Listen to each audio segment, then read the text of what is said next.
Bonjour à tous, ici Adrien. Aujourd'hui on est le dimanche 16 juin 2024 et dans cette vidéo nous allons parler d'OpenSUSE puisque la version 15.6 d'OpenSUSE Leap a été publiée cette semaine. Alors je vous rappelle que OpenSUSE Leap c'est l'édition Fixed Release d'OpenSUSE.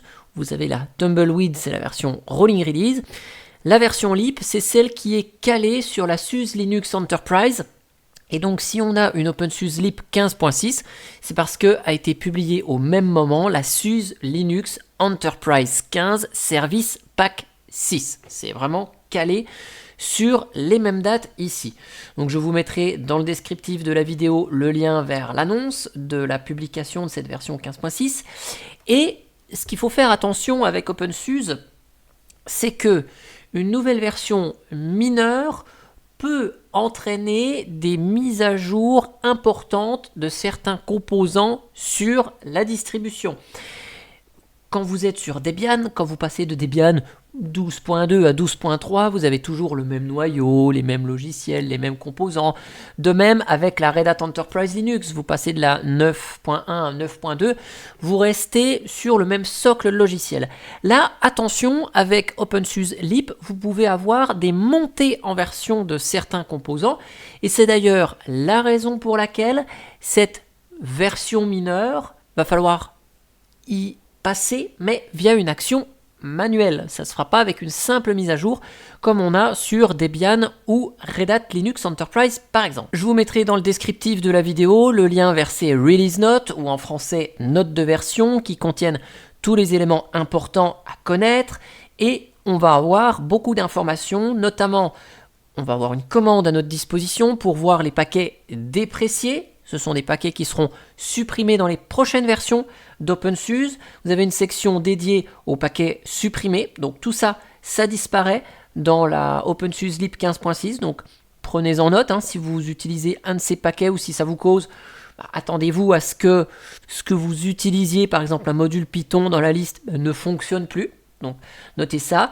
Il y a plein d'infos aussi, même sur la partie environnement de bureau. Vous voyez qu'il y a un certain nombre d'éléments KDE4, Qt4 qui sont retirés. Donc si vous utilisez des applications ou des choses qui dépendent de ça, prenez-en bien note. Je vous mettrai également le lien vers cette page qui vous donne des informations sur le cycle de vie des produits SUSE.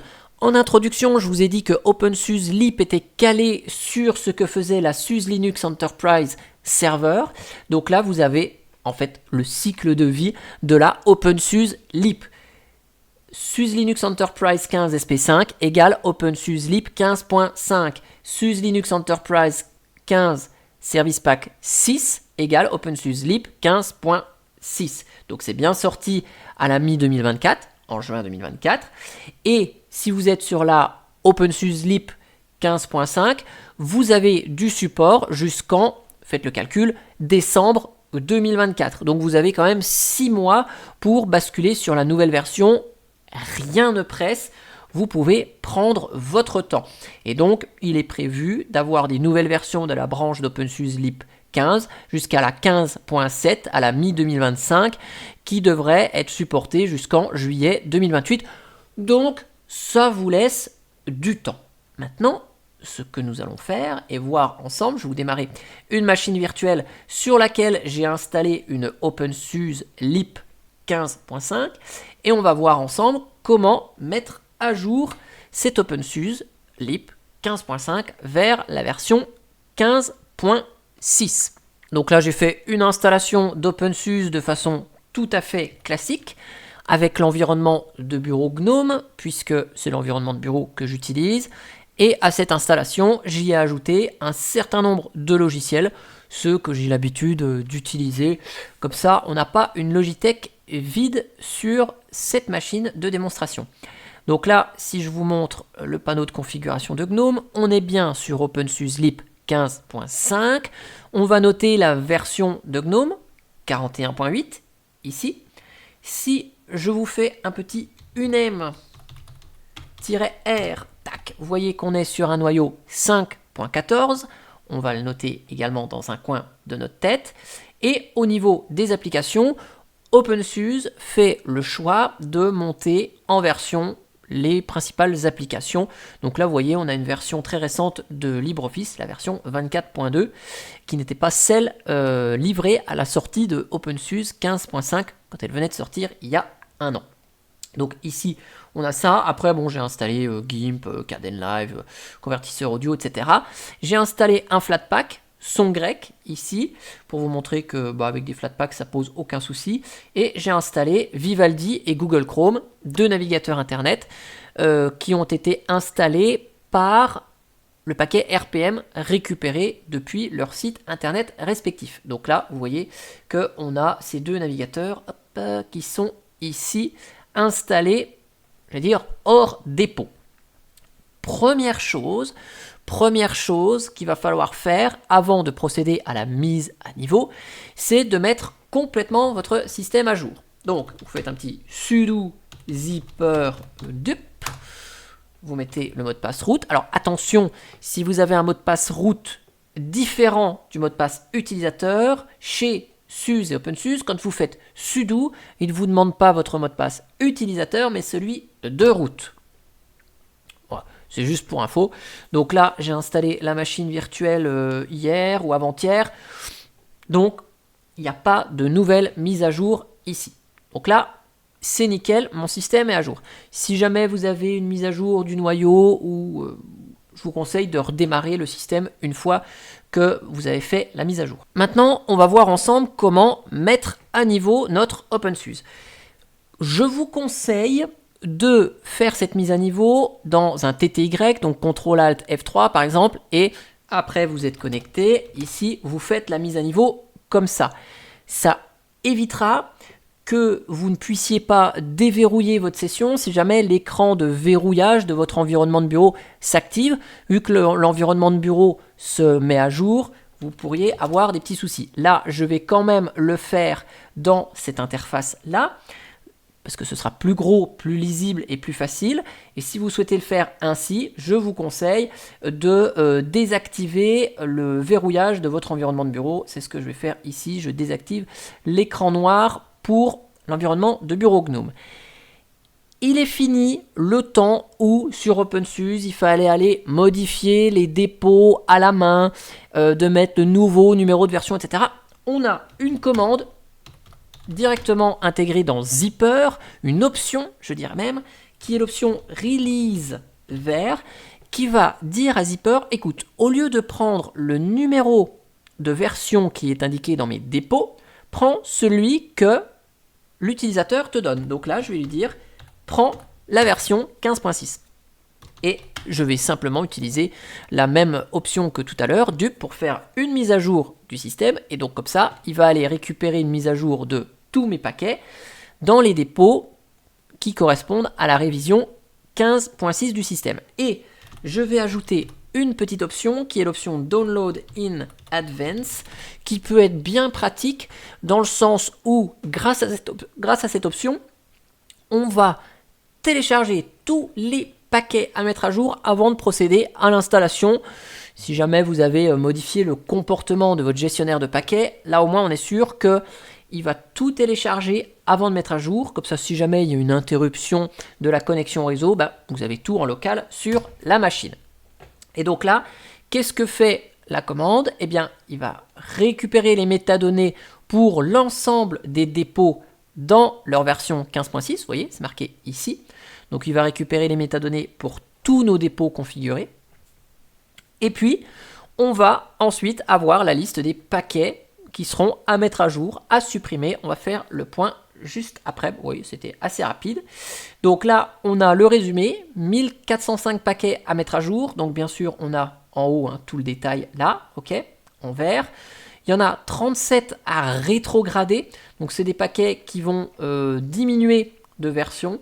Ça veut dire que ces paquets-là, eh bien, ils vont avoir une version inférieure à celle qu'on a là tout de suite maintenant. On a 172 nouveaux paquets qui seront installés, des nouvelles dépendances par exemple, donc qui sont listés ici. Tout ce qui est installé, c'est en vert. Tout ce qui est supprimé, c'est en rouge au niveau du code couleur, mais ça vous savez si vous avez l'habitude de procéder à des mises à jour en ligne de commande. Il y a 3 paquets à réinstaller qui nécessitent d'être réinstallés. Il y en a 26 qui vont être à supprimer, on les a ici. Donc ces paquets-là seront supprimés. Et il y en a 14 qui vont changer d'architecture. Ça, typiquement, c'est ce que vous allez voir ici. Des paquets qui vont basculer d'un paquet NoArch, indépendant de l'architecture, et qui vont avoir une architecture particulière sur laquelle ils vont fonctionner, ou l'inverse. Par exemple, ici, GNOME Control Center, il était compilé dans un paquet qui fonctionne que pour x86-64 et vous aviez autant de paquets que d'architecture supportée par OpenSUSE, et là il le bascule sur un NoArch parce que les fichiers contenus ne dépendent pas du tout de l'architecture processeur utilisée. C'est un petit peu compliqué, je vous donne l'information mais c'est pas, vous vous en fichez. On a un résumé sur la taille du téléchargement total, 1,5 Go. Là, il n'y a rien en cache et on a besoin de 689 mégas disponibles en plus sur le disque. Donc vous faites la somme de tout ça, vous devez avoir ça de dispo et on a une information comme quoi on aura besoin de redémarrer le système. Après, évidemment, c'est une mise à niveau. Donc là, je fais oui et c'est parti. Donc je vous accélère la mise à niveau puisqu'il n'y a rien d'extraordinaire. Il va télécharger tous les paquets et il va procéder à leur installation dans la foulée. Je vous reprends juste après.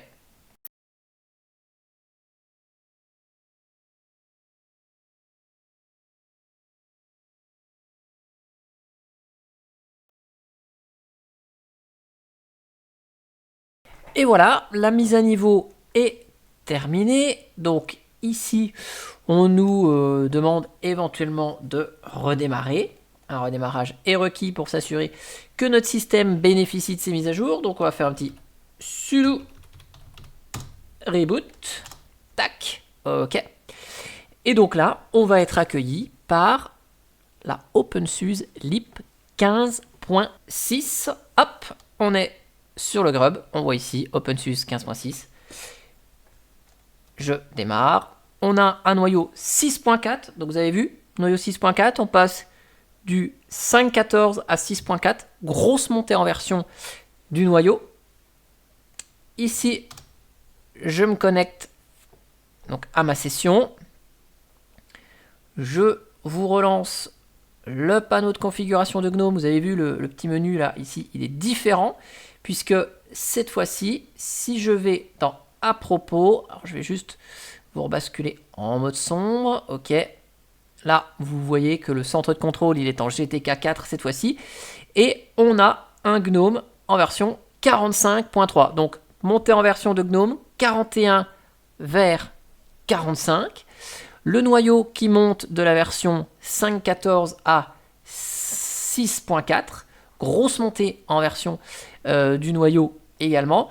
Et après, bon, les applications, elles sont toujours là. LibreOffice, on était déjà dans la dernière version. Donc ici, à propos de LibreOffice, on est toujours dans la version 24.2 de LibreOffice. Donc là, il n'y a pas de changement de ce côté-là. Les Flatpak fonctionnent toujours. Son grec est toujours là. Je vous montre Vivaldi et Google Chrome, qui sont des logiciels additionnels que j'avais installés. Eh bien, ils sont toujours là.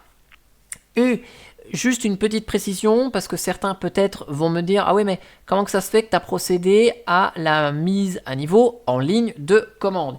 Eh bien parce que l'outil YAST, qui est l'outil qui permet de faire l'administration de son système sur SUSE, Linux Enterprise et OpenSUSE, cet outil YAST, qui n'est absolument pas ça, je voulais le programme principal, YAST 2, tac, YAST, ok, donc on a les éléments YAST. Bon, j'ai l'impression que j'ai pas le YAST 2 normal. YAST, ok, on est obligé de l'ouvrir par là. Cet outil YAST 2, en fait, ne propose pas, dans la section logiciel, de monter en version graphiquement ça OpenSUSE. Il faut le faire en ligne de commande. Il n'y a pas d'outil graphique ici qui est mis à disposition par OpenSUSE via leurs outils YAST, ni même dans le cas de GNOME. Ici, on a GNOME logiciel qui est aussi installé par défaut. Je l'ai laissé. C'est pas comme sur Fedora où ça va vous mettre une nouvelle version d'OpenSUSE est disponible. Vous n'avez pas de mise à jour, enfin de mise à niveau graphique avec OpenSUSE. En tout cas, j'espère que cette vidéo vous aura plu. Je vous mettrai dans le descriptif les liens qu'on a abordés en début de vidéo, plus le petit guide que j'ai rédigé sur linuxtricks.fr qui vous redonne toutes les commandes. Et moi, je vous dis à bientôt pour une prochaine vidéo. Allez, ciao ciao, bye bye. Si tu as aimé cette vidéo d'Adrien, n'hésite pas à lui mettre un petit like et à t'abonner à sa chaîne. Ça lui fera super plaisir.